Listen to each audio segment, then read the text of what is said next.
Bon, on peut commencer par en prenant refuge.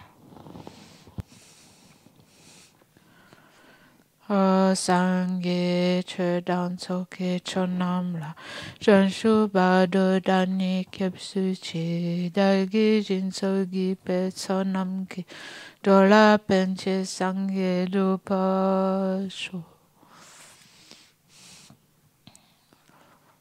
Jusqu'à l'éveil, dans le Bouddha, le Dharma et la communauté suprême, jusqu'à l'éveil, je prends refuge. Grâce aux deux accumulations rassemblées par cette session de discussion, puisse-je devenir un Bouddha pour le bien de tous les êtres. Dans le Bouddha, le Dharma et la Sangha, jusqu'à l'éveil, je prends refuge. Grâce aux deux accumulations rassemblées par cette session de discussion, puisse-je devenir un Bouddha pour le bien de tous les êtres.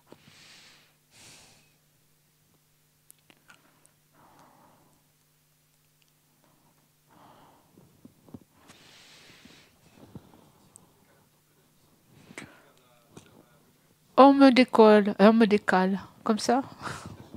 Et la chaise aussi, oui, tant qu'à faire. Hein?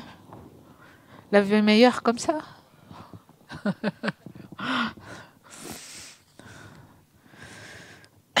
Bon. Hein? Oui, voilà, j'ai compris. Eh ben c'est bien parce que ça va peut-être me permettre de ne pas dire trop de bêtises. Bon, ça va, je vais lire dans le livre.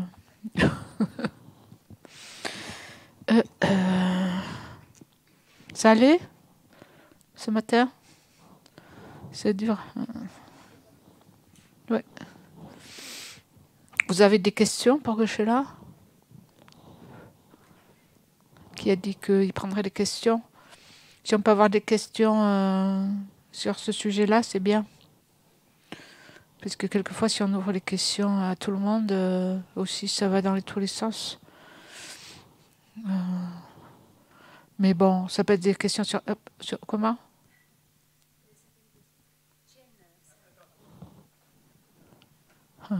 Kien. Tu connais le tibétain, non? Non. Non. Kien. Kienpa, ça veut dire Kien, ça veut dire savoir, connaître, mais c'est honorifique. D'accord. Mais Samchen. Semchen, c'est ouais. différent. Voilà. Semchen, c'est différent. Semchen, c'est qui possède un esprit. C'est les êtres. D'accord. C'est pas pareil. Donc, voyons. Allons-y. Je pensais prendre à la page... je vais faire entre mes notes depuis hier et le manuel que je vais reprendre à la page 43 pour commencer. Donc je vais lire sur le manuel et je vais lire mes notes et on va progresser comme ça. Donc à la page 43, pour atteindre, afin d'obtenir la bouddhéité, aussi j'ai pas forcément le manuel le plus récent. Mais bon, c'est à peu près la même chose, il y a quelques termes qui doivent changer. Afin d'obtenir la bouddhéité, un bodhisattva doit cultiver chacun des 3 connaisseurs sublimes dans son continuum. Donc on a parlé de 3 connaisseurs sublimes qui sont en fait synonymes avec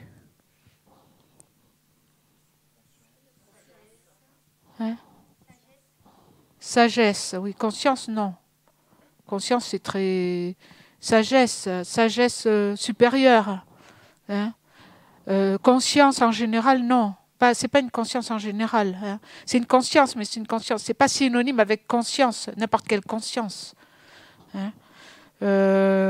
Donc sagesse, oui, sagesse supérieure, réalisation claire, chemin, terre, ouais. Chemin. C'est une sagesse supérieure. Ça veut dire que c'est basé au moins, c'est au moins soutenu par la réalisation du renoncement. Aline, c'est pas n'importe quelle conscience. C'est une conscience, mais c'est pas synonyme avec conscience. D'accord.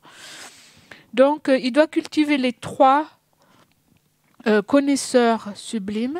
Vous avez ça dans votre... Oui. Donc, il y a le connaisseur de base, le connaisseur des chemins et le connaisseur sublime de tous les aspects. Donc, le connaisseur des bases, c'est une sagesse qui réalise toutes les bases, c'est-à-dire les 16 caractéristiques des 4 nobles vérités, hein, comme étant vides du soi de la personne. Le connaisseur des bases, c'est quelque chose qui est un type de réalisation du Hinayana. Hein. Et donc, ça a été expliqué, un type de réalisation du Hinayana, ça veut dire quoi? Ça veut dire que l'objet de méditation principal, qui est déterminé en fonction de l'objet d'abandon principal, dans le Hinayana, on recherche la libération. Hein. Et qu'est-ce qui empêche la libération? C'est la saisie du jeu de la personne. Et donc, on médite principalement le non-soi de la personne. Et donc, ça fait référence principalement à ça. Donc, le connaisseur des bases, une sagesse qui réalise toutes les bases, donc ici représentée par les 16 caractéristiques des quatre nobles vérités, comme étant vides d'un soi de la personne. Ensuite, le connaisseur des sentiers. Donc, le connaisseur des sentiers, c'est une sagesse qui réalise que tous les sentiers sont vides d'existence véritable. Un connaisseur des sentiers, c'est un connaisseur sublime comme une sagesse d'un arya du Mahayana. Quand on parle des bases, on parle des réalisateurs du Hinayana. Et quand on parle des sentiers, on parle des aryas du Mahayana. Ces trois, que ce soit les connaisseurs de base des sentiers et de tous les aspects, on les trouve chez les aryas seulement. Ce sont des connaisseurs des aryas. Et donc le premier, c'est chez tous les aryas, hein, mais ce sont des connaisseurs ou des sagesses qui sont de type de réalisation du Hinayana, donc qui concernent la réalisation du non-soi de la personne, hein, puisque chez les Svatantrika, c'est ça qui permet de se libérer. Hein, et donc aussi, ça concerne aussi la réalisation des réalisateurs solitaires. Hein. Et qu'est-ce qui réalise les réalisateurs solitaires? Pardon? La non-dualité, oui. C'est-à-dire que les réalisateurs solitaires, donc pour les Svatantrika, hein, les Svatantrika Yogacara dont on parle ici, les réalisateurs solitaires abandonnent non seulement les obstacles à la libération, hein, c'est-à-dire les perturbations, ils abandonnent pas simplement ça, mais ils abandonnent aussi les obstacles à la connaissance, mais simplement grossiers. Hein. Ils divisent les obstacles à la connaissance entre grossiers et subtils. Et ils disent que les réalisateurs solitaires, ils éliminent les voiles à la connaissance grossiers. Hein. Donc, on est dans ce cas de figure ici.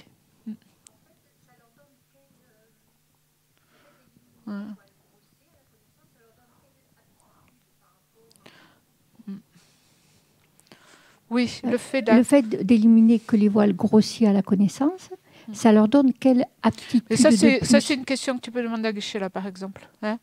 Mais on dit qu'ils ont plus de mérite. Tu vois, mais bon, pose la question à Geshe-la. C'est une bonne question. Tu la mets par écrit. Hein.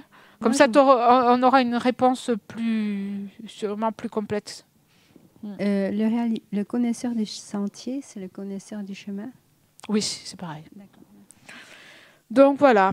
Et alors, il médite. Un bodhisattva, donc ici, on est dans le cadre de l'application complète aux aspects. On est dans le cadre de la pratique du bodhisattva. Hein. Et donc, il doit réaliser chacun des trois. Il doit enfin cultiver le connaisseur sublime de tous les aspects, qui est en fait l'esprit omniscient d'un Bouddha. Hein. Connaisseur sublime de tous les aspects, ça veut dire c'est une sagesse qui connaît tous les phénomènes. Hein. C'est l'aspect omniscient l'esprit omniscient du Bouddha. Et donc, il y parvient en méditant sur les aspects du connaisseur sublime de tous les aspects.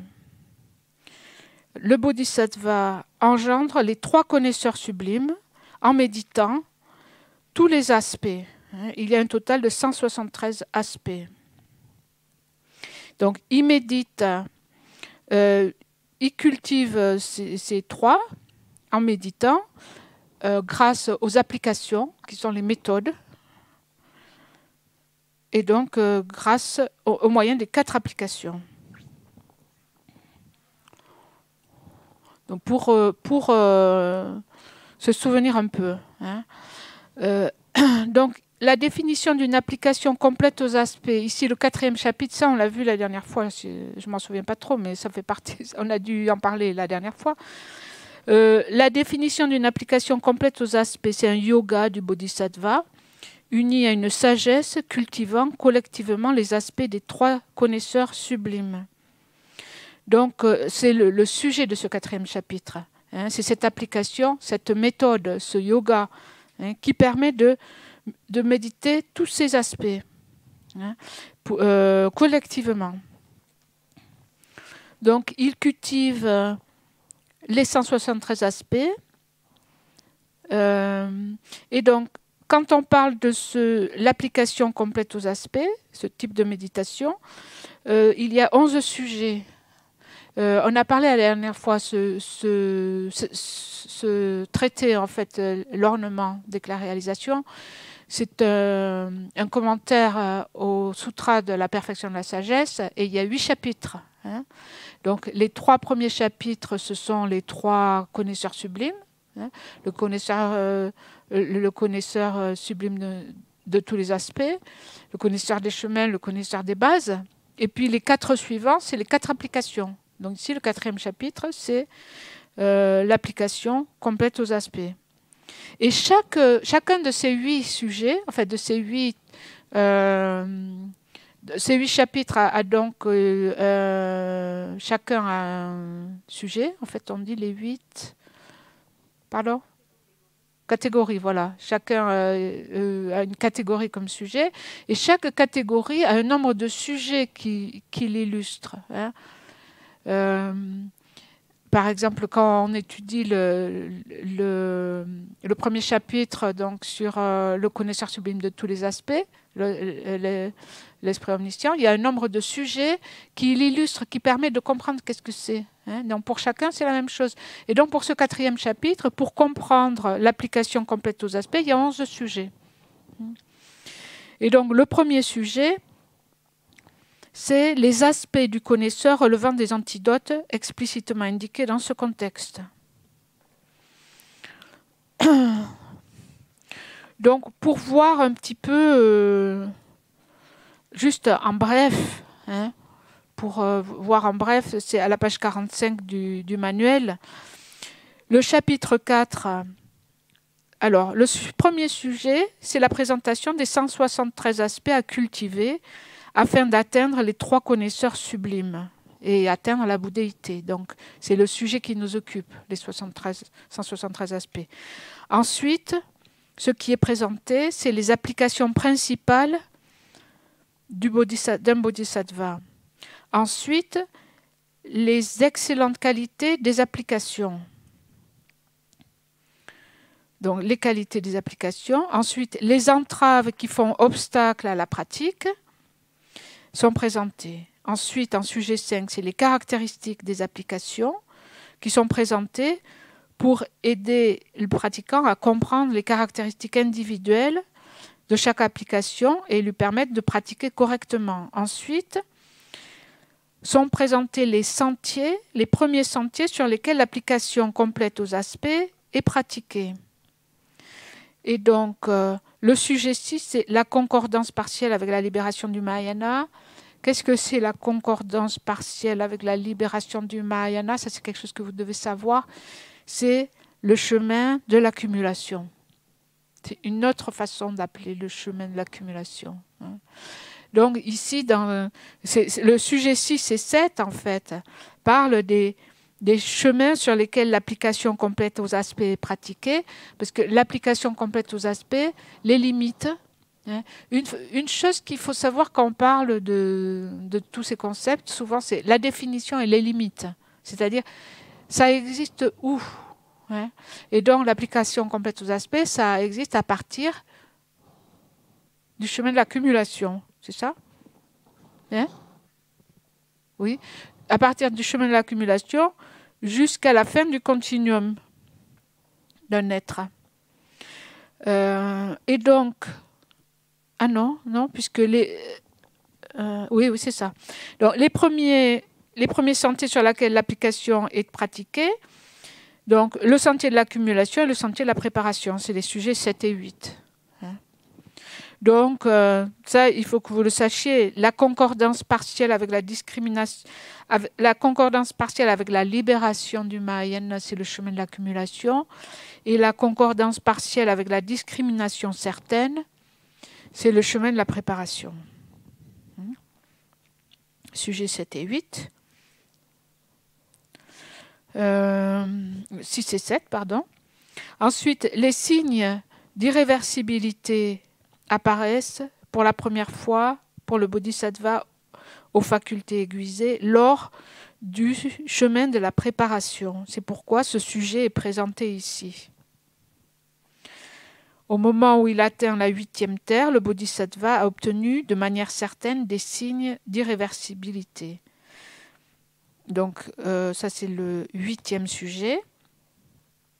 Et à ce moment-là, il entre dans les 3 terres pures, c'est-à-dire dans la 8e, 9e et 10e. Et donc, les 3 derniers sujets, c'est les 3 applications de la 8e, la 9e et la 10e terre, qui lui permettent en fait d'arriver jusqu'à l'état d'éveil. Donc ça, c'est un peu un résumé du chapitre, les 11 aspects. Pardon, les 11 sujets. Et donc, on est arrivé aux aspects, le sujet numéro 1. C'est ça qu'on a abordé. Donc, les aspects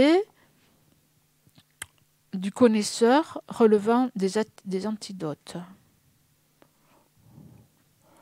Donc, les aspects à méditer par le Bodhisattva pour atteindre l'éveil sont au nombre de 173. Donc, un aspect, c'est une caractéristique, un attribut. Ici, donc, on fait la différence entre l'aspect connaisseur et l'aspect objectal. Donc, ici, la page 47, je vous invite à le méditer. Bon, c'est aussi par rapport à ceux d'entre vous qui veulent passer l'examen. Vous savez que Geshe-la va pas aller dans tous les détails. Et donc, vous avez intérêt à lire ce qui n'est pas enseigné aussi et qui est dans le manuel. Donc là, c'est assez intéressant d'ailleurs parce que, en bref, à la page 47, mais vous le lirez chez vous, mais il est dit qu'il y a plusieurs façons de méditer sur ces 173 aspects. On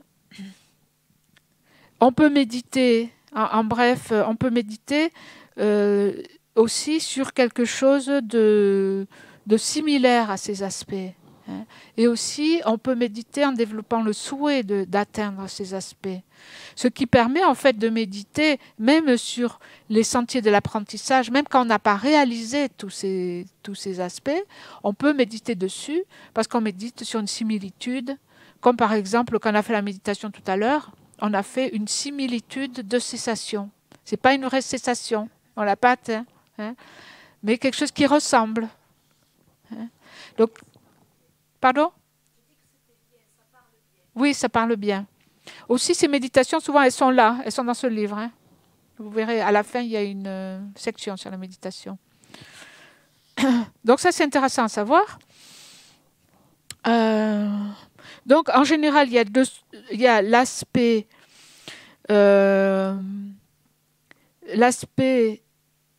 qui est l'objet et l'aspect qui est le connaisseur, la conscience. Il y a 2 types d'aspects. Quand on réalise quelque chose, quand une conscience voit un objet, en fait, il y a l'objet et la conscience. Et les deux se figurent sous un aspect, sous une forme. hein, quelque chose, les traits, des caractéristiques, hein, par lesquelles ce phénomène est accessible. Et donc ces caractéristiques, cet aspect, il existe du côté de l'objet, il existe du côté de la conscience qui connaît, hein, du connaisseur. C'est pour ça qu'on l'appelle l'aspect connaisseur. Quand on dit l'aspect du connaisseur, en fait, c'est l'aspect connaisseur ou l'aspect subjectif, on pourrait dire. Aspect objectal et l'aspect subjectif, l'objet-sujet.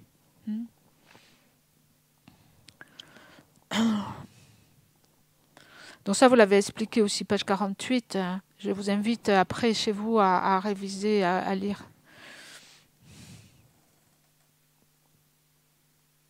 Et donc, la définition à la page 48 d'un aspect du connaisseur relevant des antidotes, indiqué dans ce contexte, c'est un connaisseur sublime capable de détruire ce qui lui est incompatible. En fait, tous ces connaisseurs sublimes sont des antidotes, hein, parce qu'ils permettent, ce sont des sagesses qui permettent, et bon, dans ce contexte, on en parle comme des antidotes, parce qu'ils détruisent ce qui est incompatible. Mais c'est toujours des antidotes, puisqu'ils permettent en fait d'éliminer des vues fausses pour pouvoir se libérer, pour atteindre la libération et l'éveil. Et donc, il existe à partir du sentier de l'accumulation du Mahayana jusqu'à la terre de Bouddha incluse. Donc, voilà.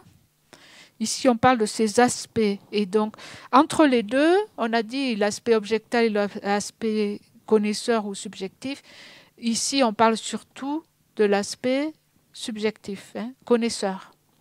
C'est-à-dire des consciences, des consciences de sagesse qu'on développe.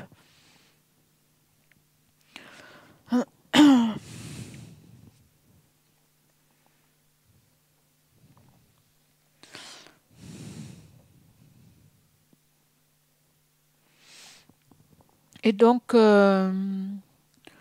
aspect, voilà. Et donc, cet aspect du connaisseur, ou cet aspect connaisseur, aspect subjectif qui relève des antidotes, il y en a trois. Hein, parce qu'il y a les aspects du connaisseur qui relèvent du connaisseur des bases, qui relèvent du connaisseur des chemins et qui relèvent du connaisseur sublime de tous les aspects. Hein. Et quand on dit en fait l'aspect du connaisseur ou l'aspect subjectif qui relève d'un connaisseur des bases, on parle de quoi? Oui. Quand on parle ici de l'aspect du connaisseur. L'aspect du connaisseur, c'est la conscience, la sagesse. Un aspect qui est subjectif ou qui est le côté de la conscience, pas l'objet, mais la conscience. Quand je parle de l'aspect connaisseur qui relève d'un connaisseur des bases, on dit qu'il y en a trois types, parce qu'il y a trois types de connaisseurs. Il y a le connaisseur des bases, le connaisseur des chemins, le connaisseur sublime de tous les aspects. Et donc ce connaisseur des bases qui relève ce connaisseur, cet aspect du connaisseur, hein, qui relève d'un connaisseur des bases, qu'est-ce que c'est?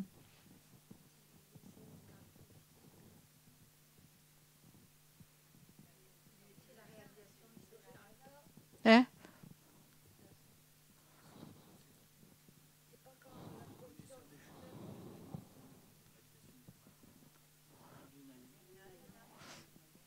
Ouais. Quand on parle d'un connaisseur, d'un aspect du connaisseur, un aspect connaisseur, on va dire, au lieu d'aspect du connaisseur, aspect connaisseur qui relève du connaisseur des bases, c'est un connaisseur des bases.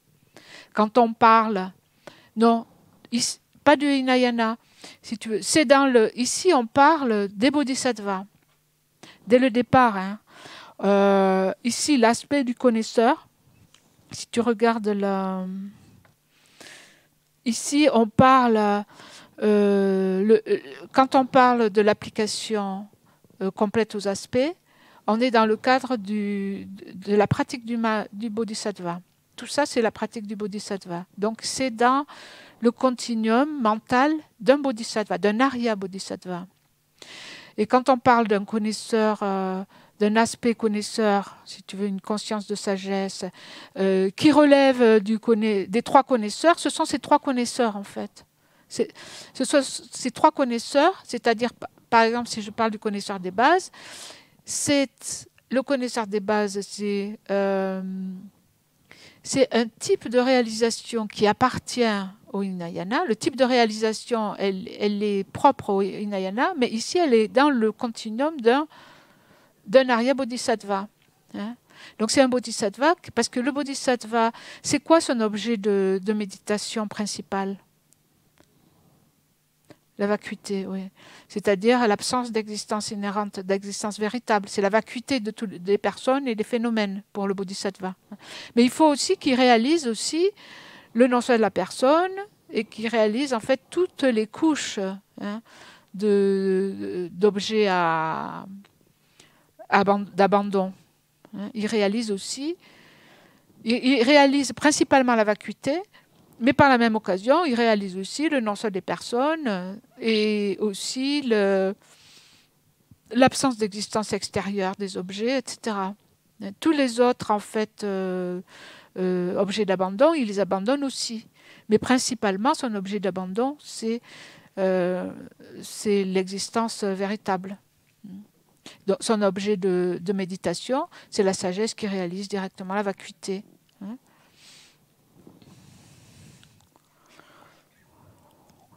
Pardon? Ouais. C'est un peu compliqué, oui, mais bon, faut se familiariser avec ces notions. Quand on se familiarise,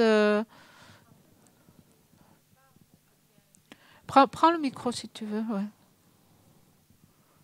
Ouais. Peut-être que moi, je me complique trop, parce qu'en fait, ce que j'arrive pas à saisir, c'est quand l'Arya Bodhisattva, donc, médite sur les objets d'abandon d'un connaisseur des bases, par exemple l'impermanence. Ce que je ne comprends pas, c'est que vient faire avec, quand Geshe-la nous dit, il faut que, même si l'objet d'abandon de méditation principal est l'impermanence, il faut qu'il soit imprégné de la réalisation du non-soi des personnes, même si ce n'est pas l'objet principal. Mais quand c'est un Arya Bodhisattva qui médite sur des objets d'abandon qui relèvent de l'Hinayana, ouais. Comment il fait pour avoir à la fois comme objet secondaire la vacuité, comme objet à nouveau le non-soi de la personne pour arriver à méditer l'impermanence. Enfin, tu vois, c'est cette succession-là que j'ai du mal à comprendre, ça. Très bonne question. Ouais.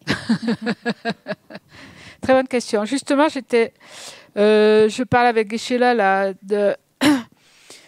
Bon, je vais essayer peut-être d'y répondre un petit peu à ta question, mais je vais continuer. Hein, mon schéma, parce qu'après je vais me perdre, mais je retiens ta question. Ouais. Donc voilà, j'essaie de continuer comme on a fait, hein, pour pas trop se perdre, et puis j'espère arriver, je prendrai du temps. Et puis c'est une bonne question à poser à Geshe-la aussi, mais je peux déjà te donner des pistes peut-être. Alors, donc, les connaisseurs sublimes sont définis comme étant de 3 types, à la page 49, et donc les aspects qui sont des sagesses établies en tant qu'antidote sont de 3 types. Et donc, c'est pour ça que l'on a donc, ici, voyons, si je reprends,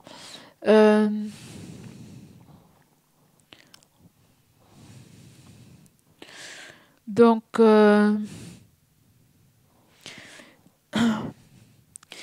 si on prend l'aspect d'un connaisseur des bases, l'aspect d'un connaisseur des bases, c'est-à-dire l'aspect connaisseur d'un connaisseur des bases, c'est le connaisseur des bases. Parce que la sagesse qui fait partie d'un connaisseur des bases, finalement, c'est un connaisseur des bases. L'aspect connaisseur qui relève d'un connaisseur des chemins, c'est un connaisseur des chemins. Donc, ces 173 aspects existent, c'est-à-dire aspects subjectif, hein, ces consciences de sagesse existent du fait de la présence de 173 objets, de 173 aspects objectaux. Et donc, un connaisseur sublime, par exemple, qui réalise directement le non-soi de la personne, c'est un aspect d'un connaisseur de base. Hein. Si on parle un aspect connaisseur d'un connaisseur de base, on peut donner l'exemple de le connaisseur qui connaît directement le non-soi de la personne. L'aspect objectal, c'est le non-soi de la personne, et l'aspect du connaisseur, c'est la réalisation, hein, la sagesse qui réalise le non-soi.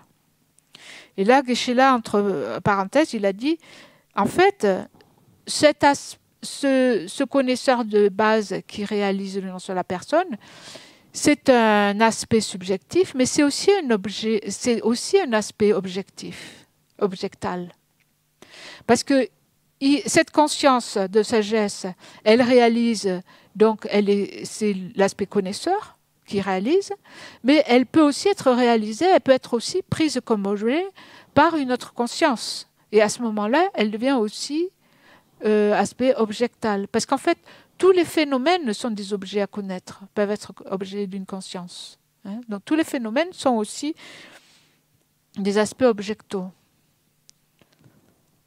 Ça va? Non, d'une autre conscience. Ouais.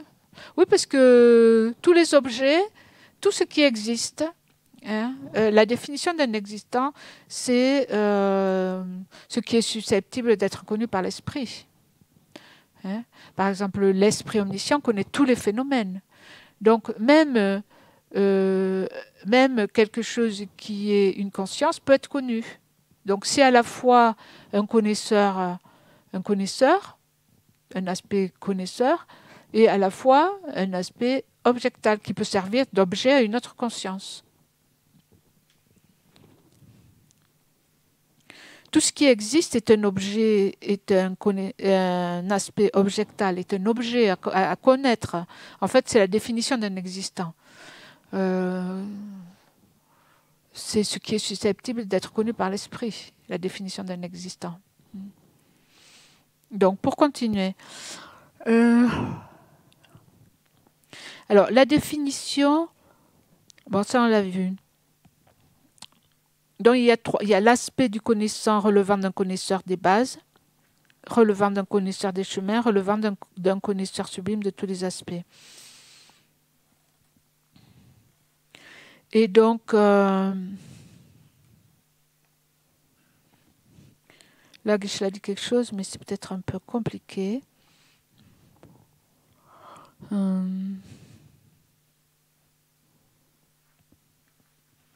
Il a dit par exemple un bodhisattva sur le chemin de l'accumulation.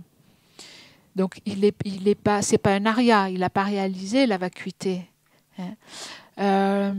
Mais cependant, ce bodhisattva sur le chemin de l'accumulation, ou quiconque, un bodhisattva qui, avant d'arriver sur le chemin de la vision, d'être un arya, hein, et donc rappelons que ces connaisseurs, c'est simplement dans le continuum mental d'un arya. Donc avant ça, ce bodhisattva, il peut méditer les 16 caractéristiques des 4 nobles vérités.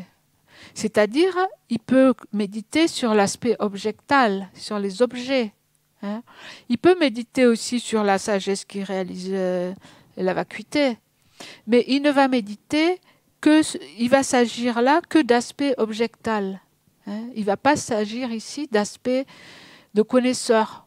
Parce que ces connaisseurs, ils n'existent que pour les aryas. Hein.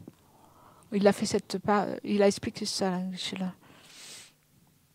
Pour que ça soit un aspect du connaisseur, il faut être arya. Hein. Ou alors, pour un aspect un connaisseur sublime de tous les aspects, il faut être Bouddha pour que ça soit... Parce qu'il n'y a qu'un Bouddha qui a ce type de connaisseur. Hein.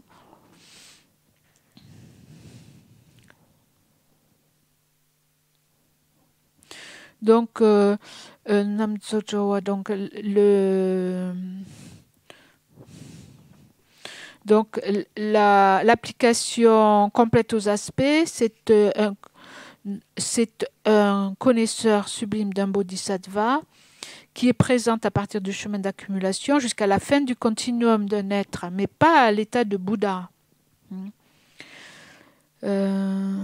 Après, il y a eu une discussion ici. Est-ce qu'un bodhisattva... il y a eu une discussion... est-ce qu'un bodhisattva est un Bouddha ou est un être? En général, on dit Semchen, c'est les êtres. Semchen, quand on dit Semchen, les êtres dotés de conscience, ça exclut les Bouddhas en fait, bien que les Bouddhas aient une conscience aussi. On dit souvent il y a les Bouddhas et les autres, ceux qui ne sont pas Bouddhas, qui sont des êtres. Et alors Geshe-la a posé la question, est-ce qu'un bodhisattva, c'est un être ou c'est un Bouddha? C'était ça la question qu'il a posée. Et Valérie a dit les deux, ou quelqu'un a dit les deux. Mais la réponse c'était c'est un être, c'est pas un Bouddha.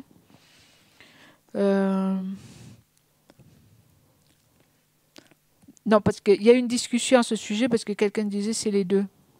Pourquoi? Parce que le Bouddha a aussi la bodhicitta. Et Geshe-la a expliqué que ça c'était pas une raison, qu'un bodhisattva c'était un être, et que on mettait à part les bodhisattvas, les Bouddhas. Donc ensuite,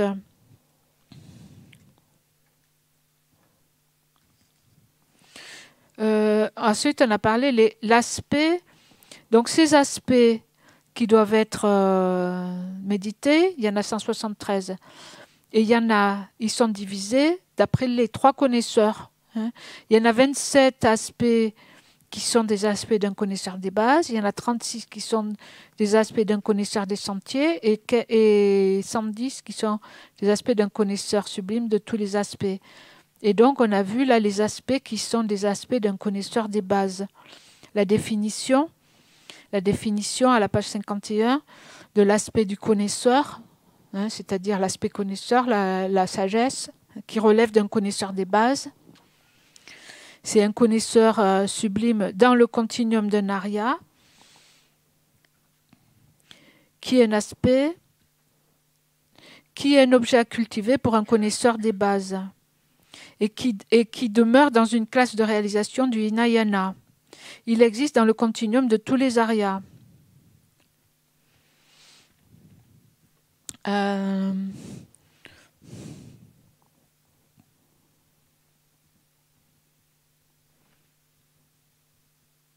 Donc, il existe dans le continuum de tous les aryas, ça veut dire il n'existe pas chez les êtres ordinaires. Ensuite, Geshe-la a expliqué ce qui relève d'un type de réalisation du Hinayana.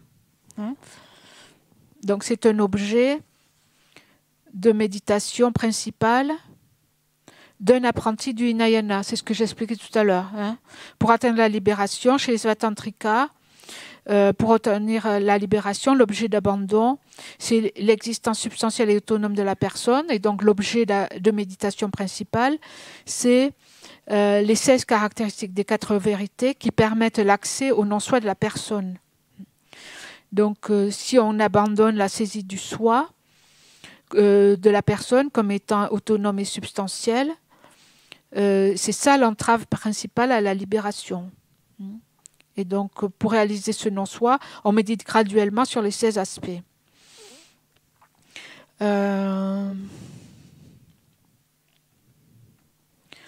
Et donc,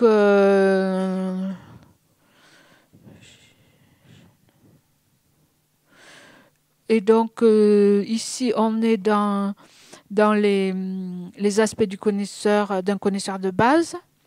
Et donc ici, il y a quatre groupes qui relèvent qui relèvent des 4 vérités. Donc il y a un groupe d'aspects, c'est-à-dire qu'est-ce qu'il faut développer, quel genre de sagesse il faut développer.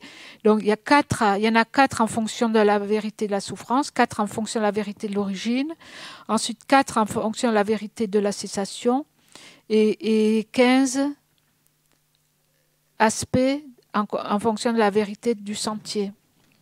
C'est ça? En général, on parle des 16 aspects des 4 vérités.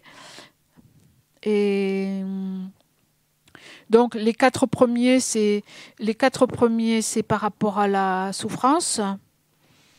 Et donc Geshe-la a décrit ça en détail, hein. 4 aspects de la vérité de la souffrance. On parle des aspects du connaisseur qui relèvent des antidotes. Et donc le premier, c'est l'impermanence. Et méditer, donc, méditer sur l'impermanence va être un antidote à la saisie de la permanence.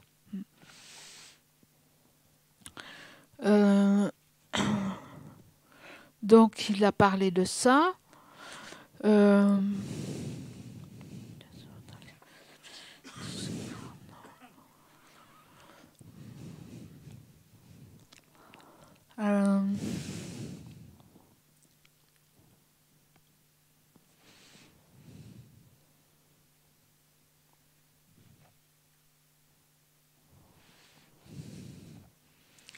Donc, je ne vais pas repasser tout ça en détail, hein.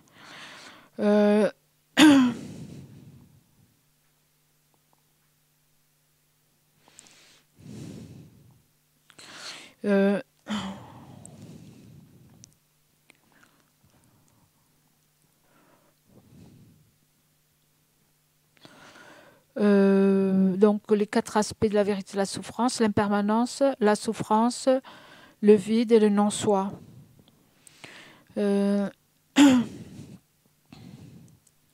Donc l'impermanence qui s'oppose à la saisie de la permanence. Ensuite, la souffrance qui montre en fait comment tout ce qui est contrôlé par... tout ce qui est contaminé est souffrance, hein. Tout ce qui est contaminé par le karma et les perturbations est de la nature de la souffrance. Donc en prenant les agrégats comme principal, la souffrance principalement c'est les agrégats, hein. Ici pour la méditation.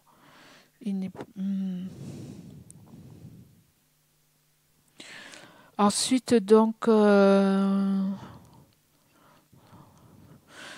le vide, Geshe-la fait la différence entre vide et le non-soi, hein.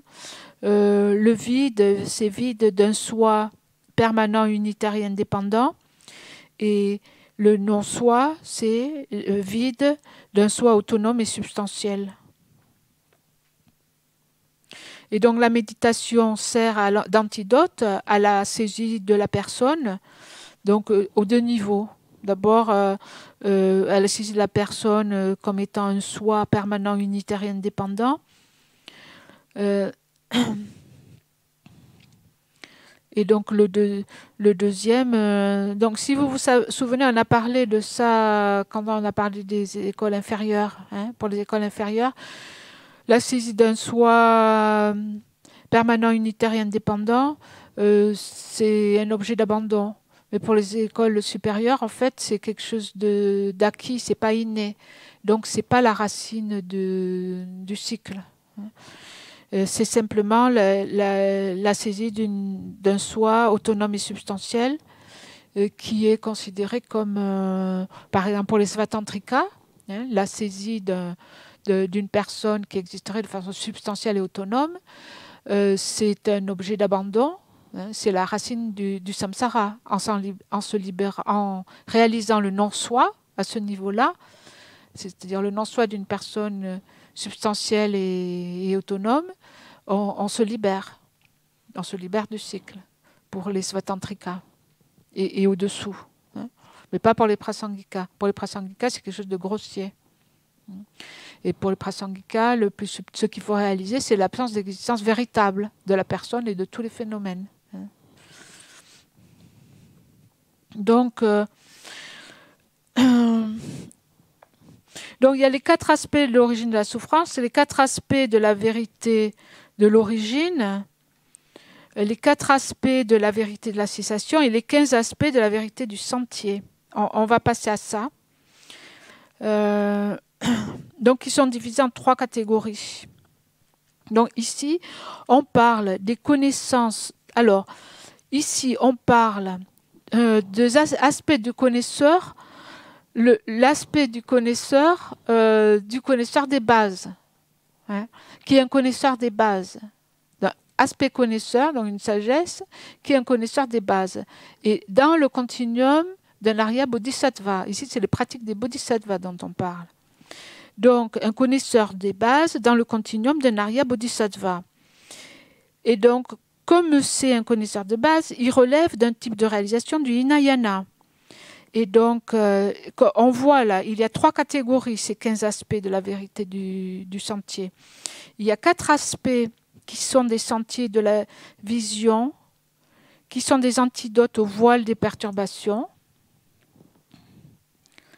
Il y a 5 aspects qui sont des sentiers de la méditation contaminés, qui sont des antidotes au voile à la connaissance grossière, au voile à la connaissance grossier. Et les autres, ce sont des antidotes au voile à la connaissance grossier aussi. Donc, quand on parle des antidotes au voile des perturbations, on parle en fait de ce qui relève du type de réalisation d'un auditeur. Et quand on parle des antidotes au voile à la connaissance grossier, on parle ici, on parle en fait de ce qui est abandonné, quand on parle des voiles, hein, enfin, de ce qui est un antidote à ce qui est abandonné par les réalisateurs solitaires, puisque les réalisateurs solitaires, ils abandonnent les voiles à la connaissance grossier, mais pas les voiles à la connaissance subtile. Hein.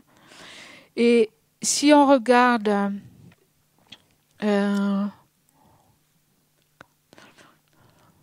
Alors, je vais lire. Les 4 premiers de ces 15 aspects sont les antidotes au voile des perturbations et les 11 autres des antidotes au voile à la connaissance. En particulier, ces voiles à la connaissance sont les voiles à la connaissance grossiers, tels que la conception des formes comme étant des objets extérieurs, ou en d'autres termes, la conception de l'objet et du possesseur d'objet comme étant des entités substantiellement différentes. Les voiles à la connaissance subtile sont les conceptions d'existence véritable. Mais ici, on ne parle pas de ça. Et donc, pour vous rappeler, ici, on est chez le Bodhisattva. Le Bodhisattva... Non, pardon. D'après les... J'espère que je ne m'emmêle pas les pinceaux. D'après les Svatantrika,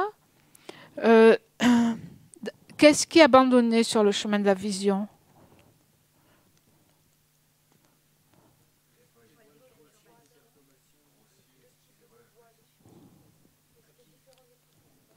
Pas tous en même temps.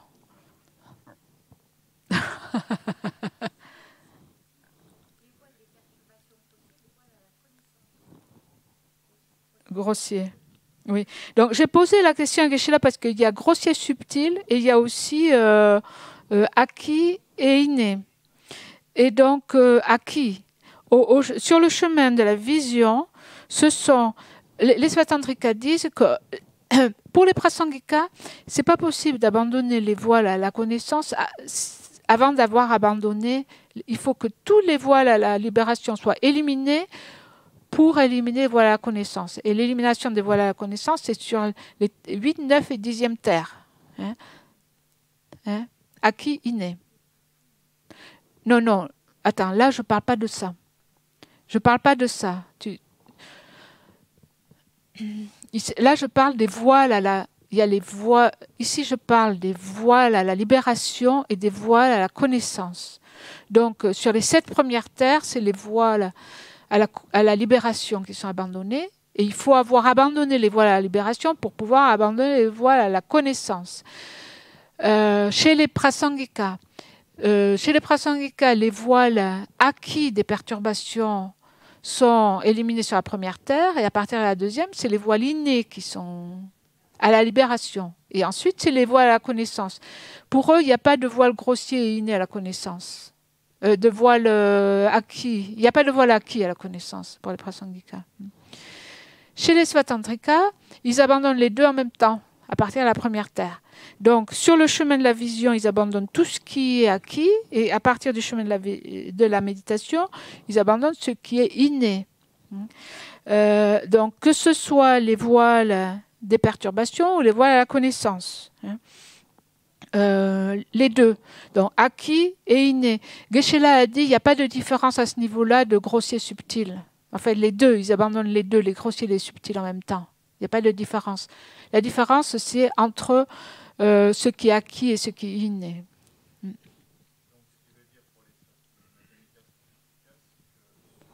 Prends le micro, s'il te plaît. Oui.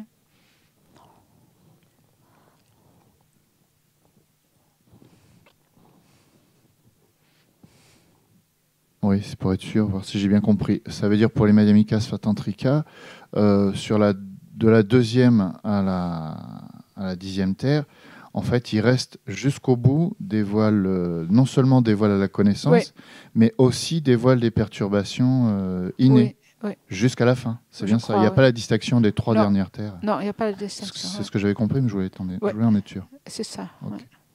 Après, bon, pour terminer, pour répondre un peu à ta question, justement, je parlais avec Geshe-la tout à l'heure, et Geshe-la a dit, j'ai pas voulu en parler parce que pour pas créer de confusion, mais en fait, ce bodhisattva là, ce bodhisattva, 2 minutes s'il te plaît.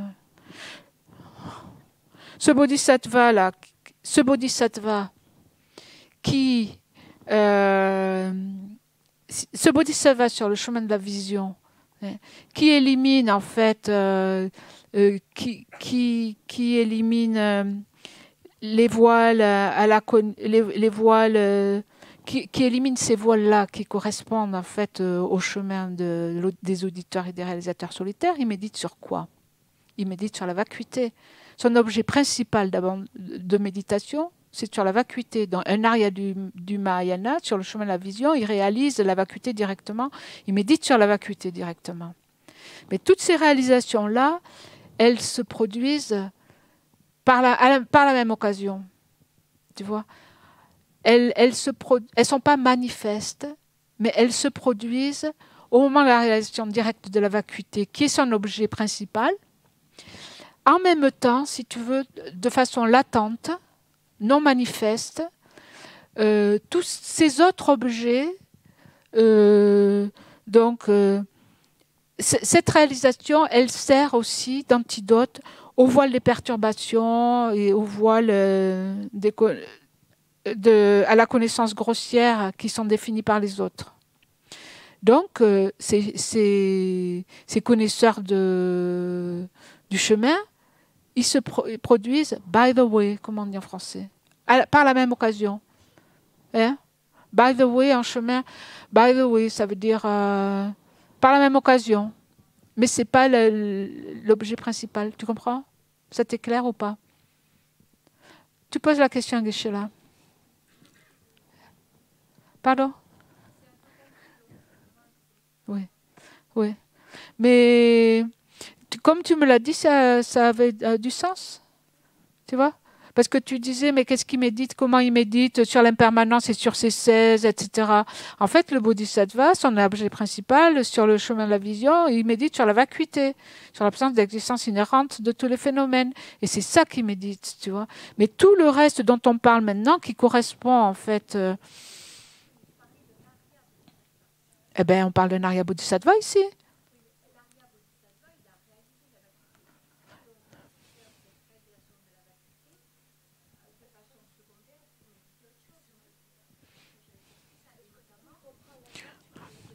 Donc, quand il réalise la vacuité, par la même occasion, il réalise le reste. C'est ça.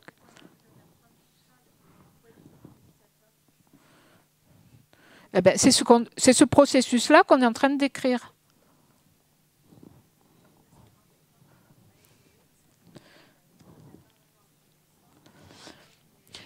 By the way, ça veut dire c'est latent. C'est latent, c'est pas manifeste. Manifeste, de façon manifeste, il médite sur la vacuité. De façon latente, c'est-à-dire qu'il n'est pas manifeste, mais qui se produisait en son continuum, il abandonne tout le reste aussi.